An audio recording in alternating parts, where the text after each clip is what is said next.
Hello friends, ఈరోజు నేను మీకు ఒక కొత్త స్ట్రక్చరు చెప్పాలనుకుంటున్నా. స్ట్రక్చర్ నేమ్ వచ్చేసి హ్యాడ్ టు. దీన్ని ఎలా ఉపయోగించాలి? Had to. నేను నిన్న హైదరాబాద్కి రావాల్సి వచ్చింది. ఏదైనా ఒక పని చేయాల్సి వచ్చింది అని చెప్పేటప్పుడు మనం హ్యాడ్ టు స్ట్రక్చర్లో చెప్పాలి.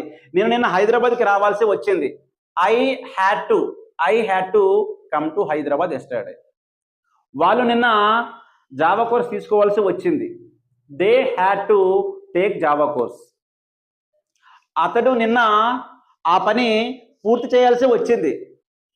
He had to complete that work yesterday. అంటే అతడు నిన్న ఆ పని పూర్తి చేయాల్సి వచ్చిందని అర్థం. నెక్స్ట్, ఆమె నిన్న నన్ను కలవాల్సి వచ్చింది. She had to meet me yesterday. అంటే ఏదైనా ఒక పని గతంలో మనకి ఆ పని ఇష్టమున్నా లేకపోయినా, మన ప్రమేయం ఉన్నా లేకపోయినా ఏదైనా ఒక పని చేయాల్సి వచ్చింది, అతనికి డబ్బులు ఇవ్వాల్సి వచ్చింది అని చెప్పేటప్పుడు ఏదైనా ఒక పని చేయాల్సి వచ్చింది గతంలో మాత్రమే. అలాంటి సందర్భంలో మనం హ్యాడ్ టు స్ట్రక్చర్ని ఉపయోగించాలి.